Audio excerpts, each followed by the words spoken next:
Good morning. Welcome to Unity Longmont Spiritual Center on the 28th of July, 2024. We are blessed to have Faith Halverson Ramos this morning to provide us with music.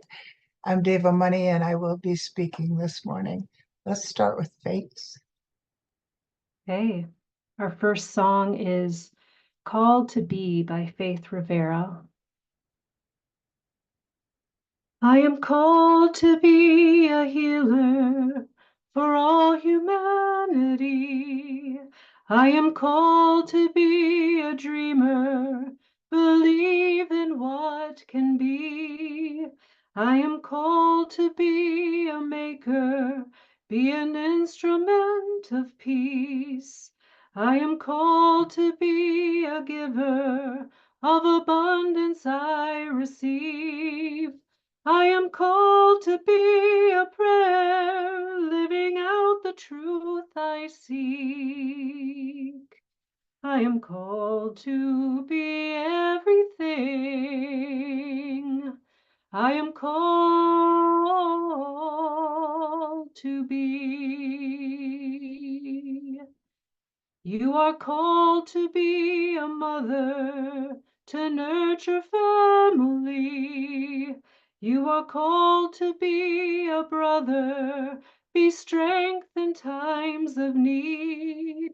You are called to be a neighbor, see a friend in all you meet. You are called to be a leader, to build community.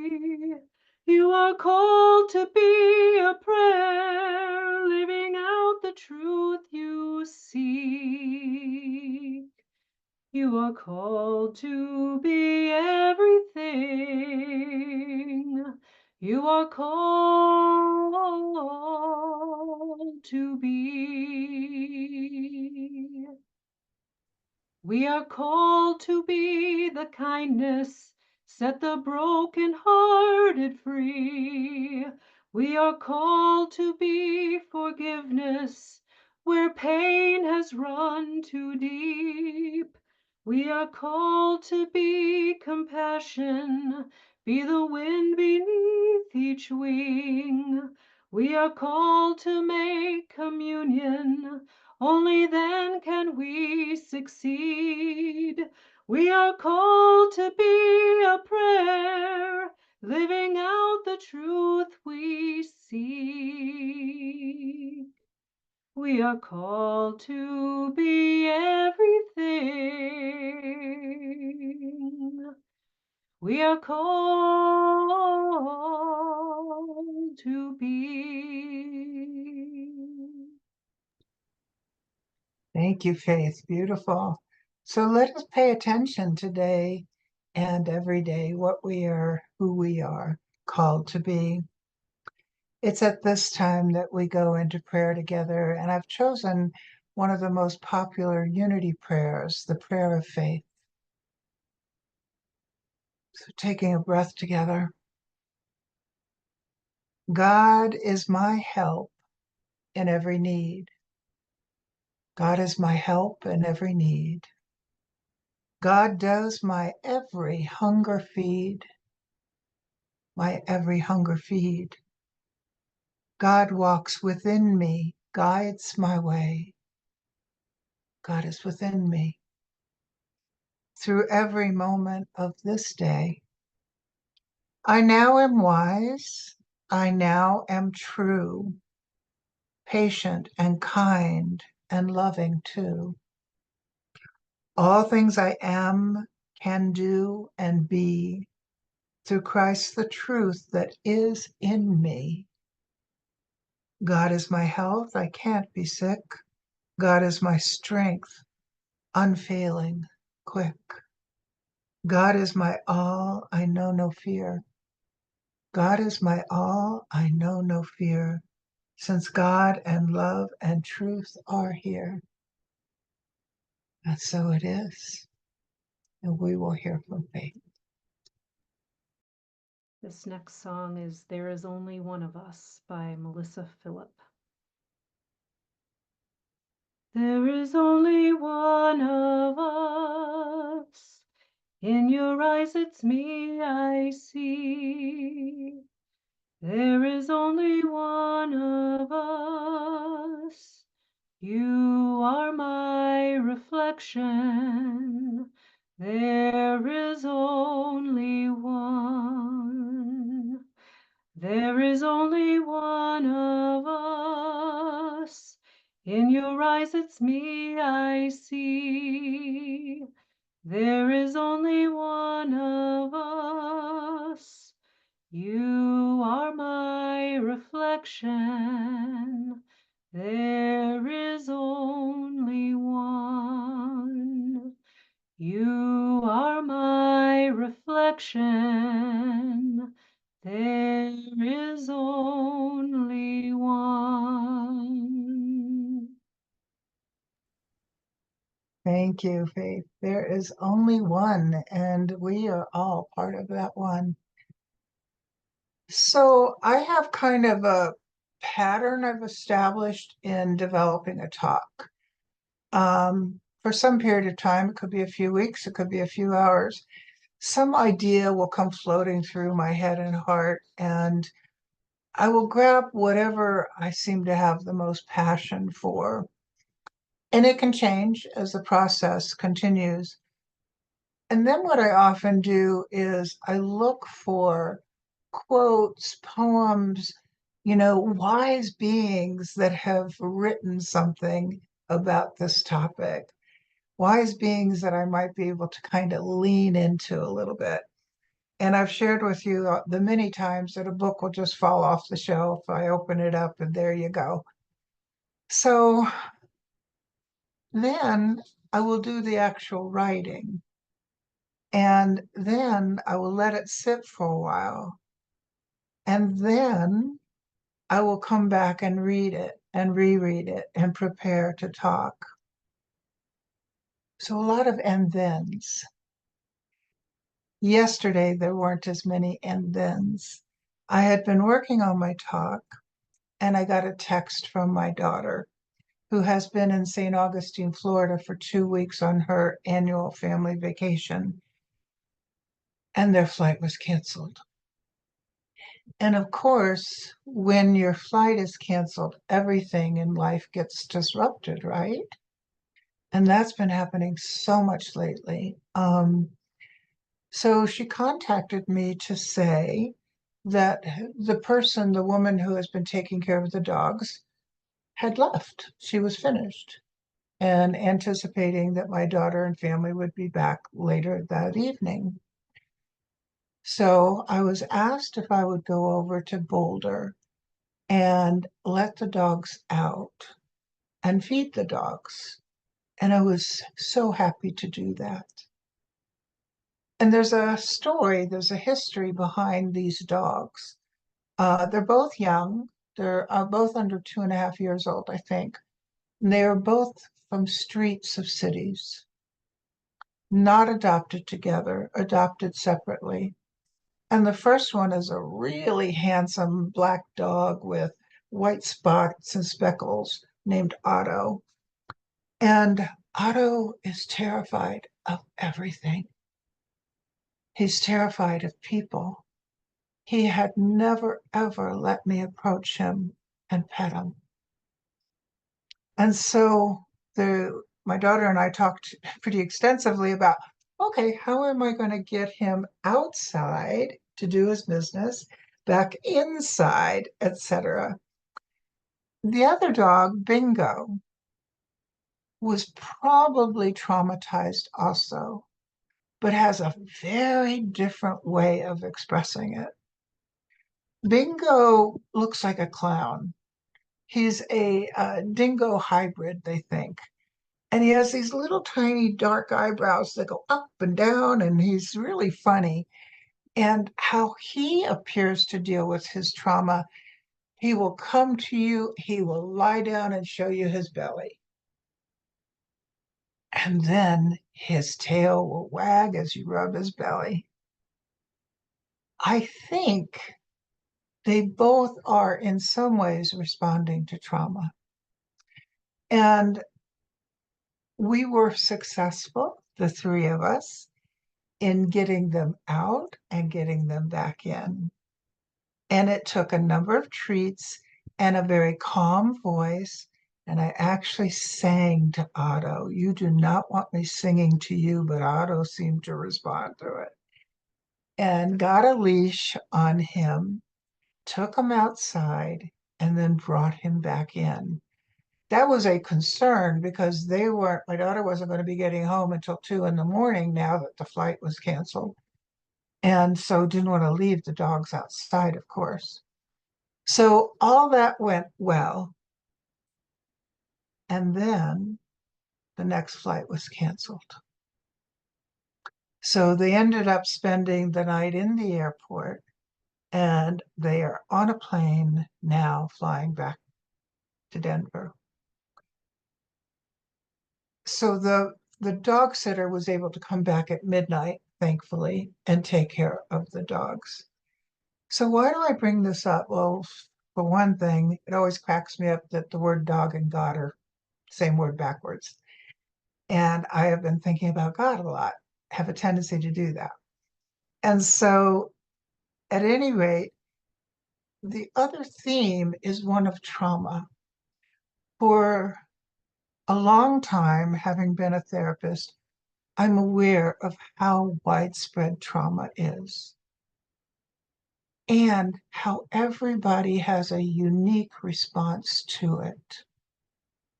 And so, one of the things I've been thinking about as I study unity faith, et cetera, more fully and other faiths is what about original sin? Is being raised with the belief of original sin something that induces trauma? I want to ask you to be just thoughtful of that for a moment. I want to ask you to be thoughtful about where and how were you raised? And if you were introduced to original sin, maybe at the age of 7, 8, what did that mean to you? What I've seen it mean to some people, and we're not all the same, is such a swallowing of the truth, quote unquote, of being born a sinner and needing to spend a life either redeeming oneself or being redeemed. So we know that there are a lot of faiths where Jesus, the way shower, is seen as a savior, that his experience here on earth was to save us from original sin. I'm not going to spend a lot of time going into is that true or not. I wasn't back there then. So all of my material is old written stuff, etc. What I am going to overtly state is my own very strong belief that we are not born in or with original sin. And how do I come to that conclusion? And again, I invite you to come to your own. If we are fully human and fully divine, how can we be sinners automatically? What we look at in unity is that we are here as spiritual beings having a human experience, and that we are here to experience sensation is one thing we're here for. We have 5 senses, right? We are bombarded, even in utero, with noise, feelings, etc. And we're trying to make sense of it much of our life. So, one of the ways that unity looks at our being here is that we are here to have experiences. Do we need to experience original sin? I don't think so, but I can't speak for anyone else. If you have been brought up with the belief in original sin and it's impacted you, let me just ask you what impact it may have. And if you weren't, and you know somebody very well who was, what impact do you see that it may have had on them? It was a relief to me a few years ago to learn that original sin was not even mentioned until the 300s AD, and that St. Augustine is the one that named it. So I'm going to think with my mouth here. That was a period of time where the priesthood was really being built up as a formidable part of society. And what could the priests do? They might be able to relieve you of your original sin or help you figure out how to do that. The thing was, the culture was building up this priesthood that we needed. That was coming from probably some very strong feminine cultures beforehand.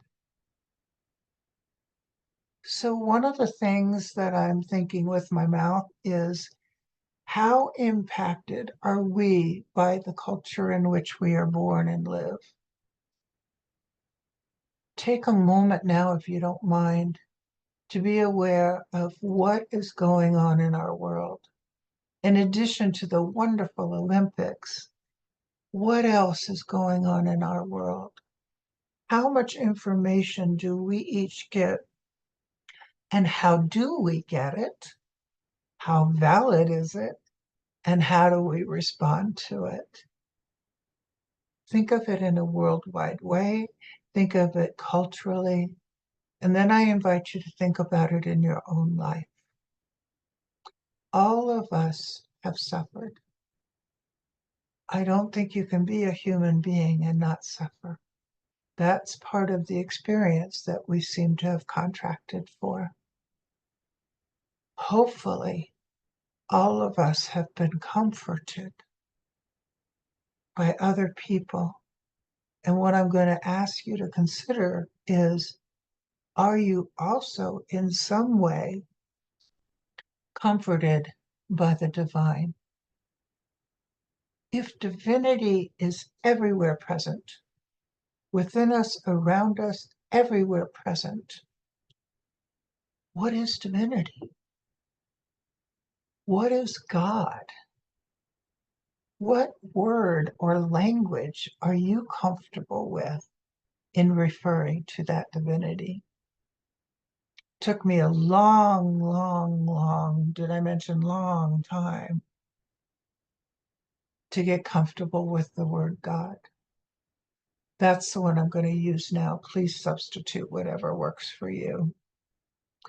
So if we look back at the early scriptures, the Old Testament, who was God?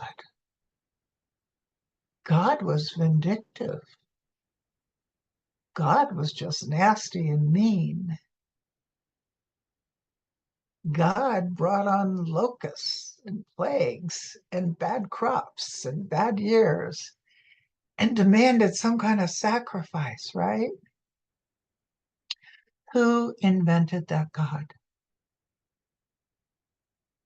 Humans invented that God. And one of the things that we look at in unity is levels of consciousness, knowing full well that consciousness is always evolving within us, within our species, etc. And so way back then, our consciousness was much diminished compared to now. And what we did is we had a superstitious response to the world. If something bad happened, we'd want to automatically know why. And wasn't it easy to blame something we couldn't see?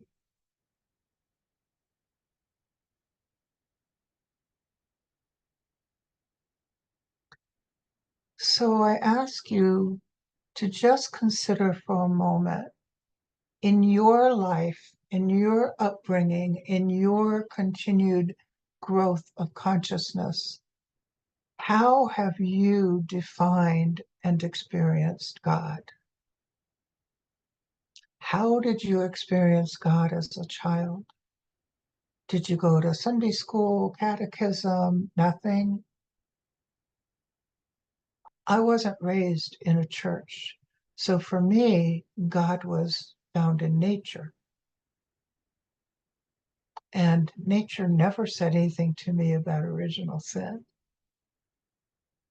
What I know about human beings is that we have this very complex brain. And one of the things we have in our brain that we know full well about is a small little almond shaped thing called the amygdala. And it is always alert for danger. It is always paying attention to our five senses. What sounds like, feels like, smells like, tastes like danger. And if there's anything that the amygdala determines is danger, it jumps in there, it gets really loud, we get anxious, we have to take care of ourselves, etc.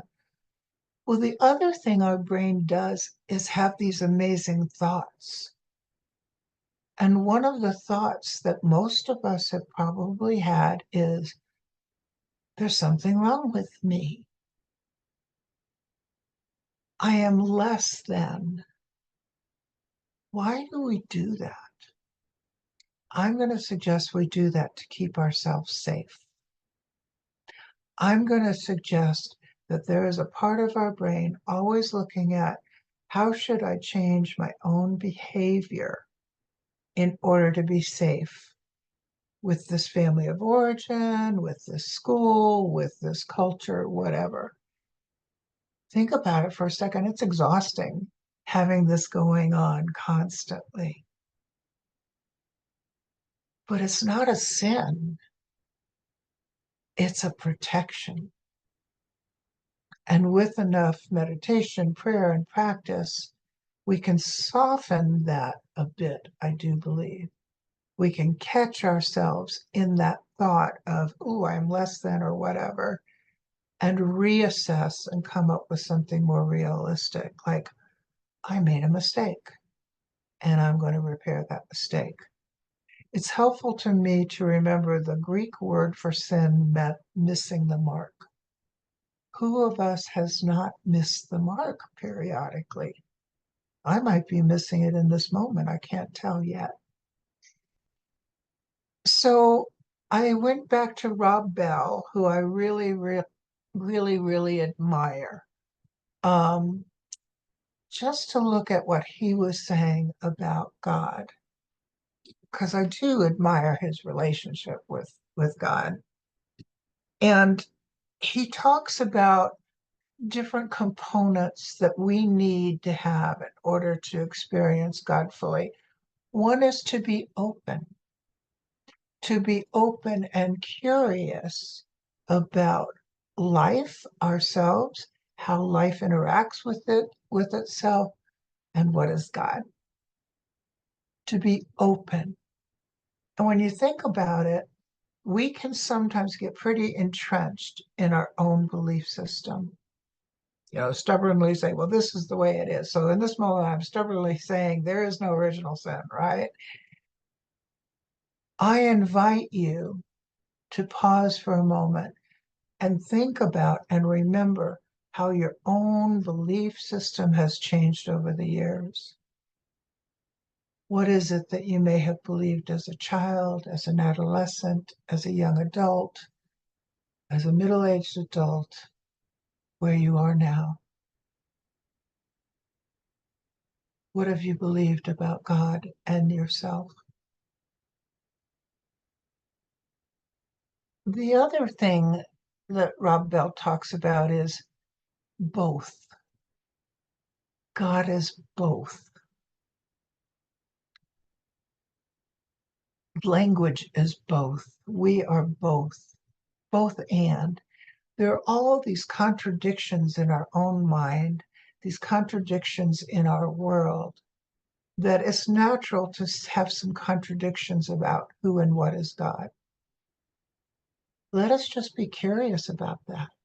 In addition to our five senses, we all have intuition. I believe that's part of our divinity. And we can keep coming back to that with our questions. What is? How is? Who is?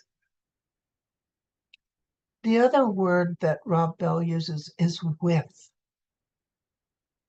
God is with us all the time. What does that mean to you? In unity, we know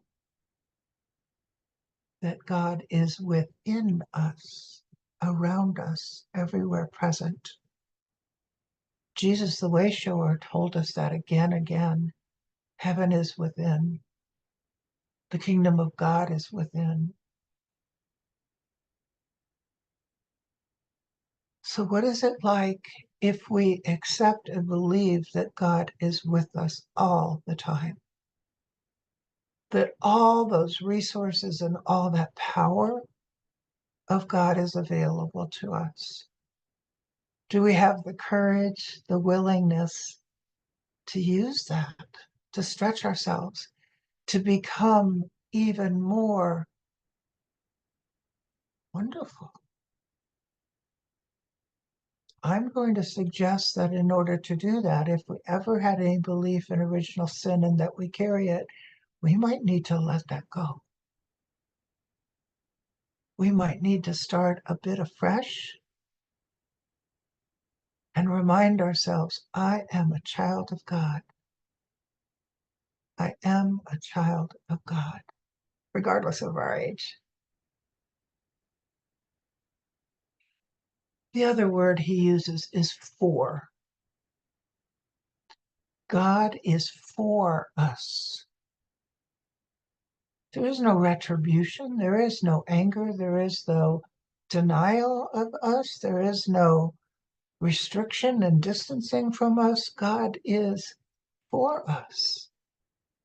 The word benevolent has come up for me a lot lately, in that I increasingly experience the whole of our world, in the little bit I understand it, as benevolent. I have shared with you before that when I see the James Ham telescope photos of the cosmos, something in me kind of melts and settles and feels calm, and I see benevolence. Yeah, there are these huge activities of happening of creativity and demise and creativity and demise, and but it somehow feels like that's just natural, that it's not nasty, that it's not personal. When some planet explodes out there, it's not because of me and what I've done. And yet our amygdala from childhood on will often notice something awful happening in our world or in our own lives and say, yep, I deserve that, or I caused that, or whatever.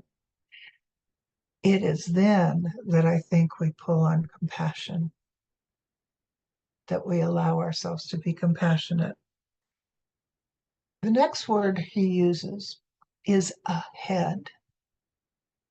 He uses language with the recognition that language is limited.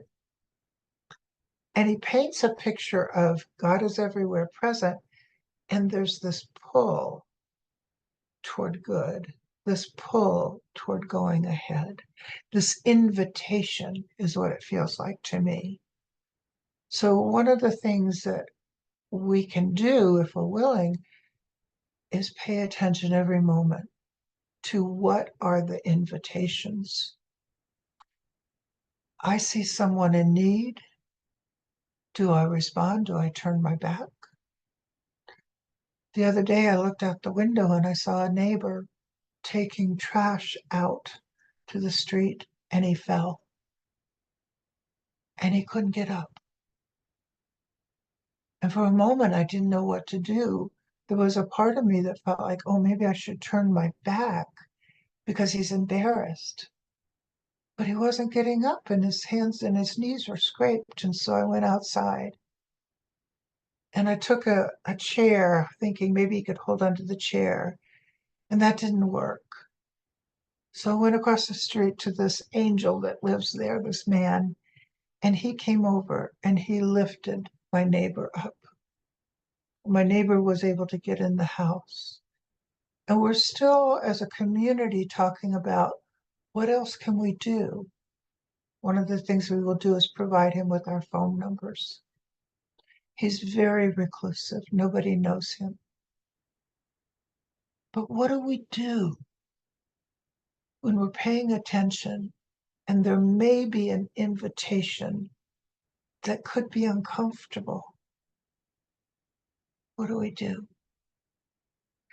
And what is the role of God in that experience, in that decision, and possibly in that outcome? One of the things Rob Bell says, having studied the Bible and so many other things so well, is Jesus also often responded to questions with questions. Somebody would say, well, what about this, that, and the other? He'd go, well, what do you think? Throw it right back on them. What do you think?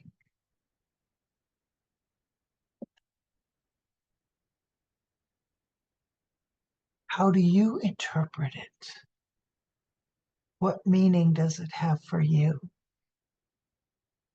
Part of what I hear in that is that as a teacher, he was saying, trust yourself, trust your intuition, trust your ability to grow and your consciousness to expand. Trust and hope are two words that keep coming up for me a lot lately.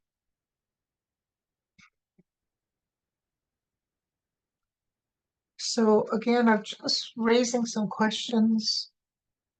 I don't necessarily have answers for anyone else. The biggest answer I've got for myself right now is I do not believe in original sin. I do not believe that we are here to be punished.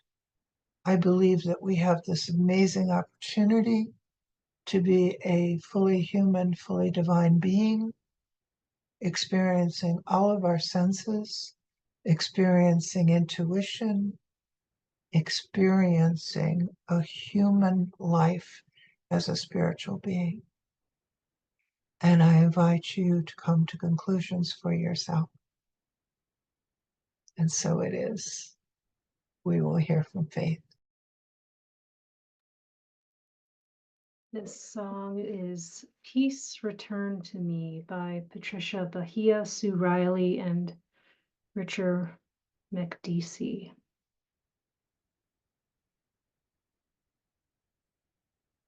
When I'm feeling far from home, peace return to me.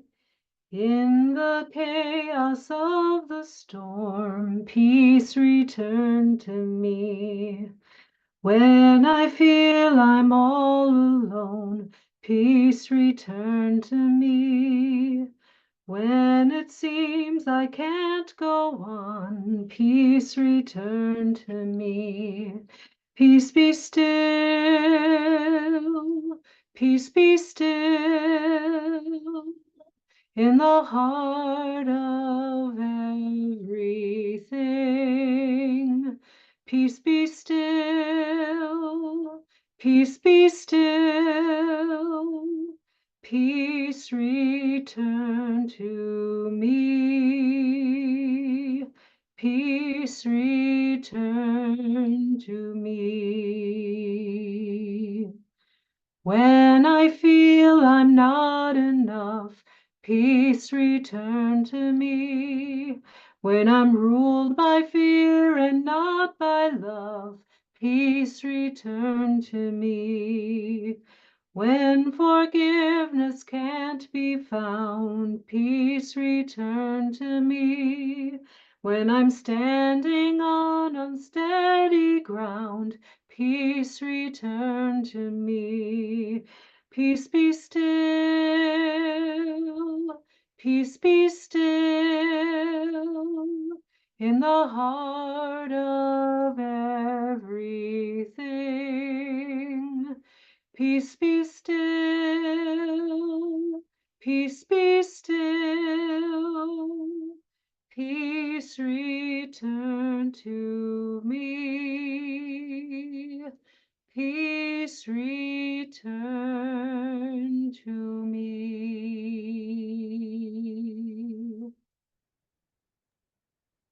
Thank you, Faith.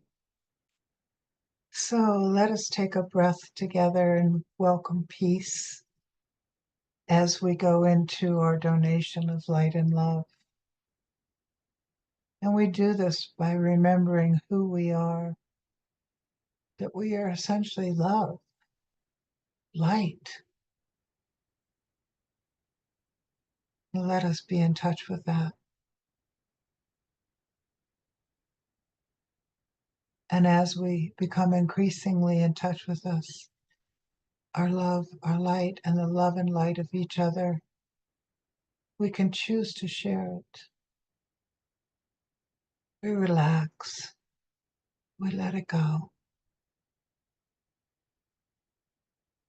knowing it never diminishes. It is always strong, as are we ultimately.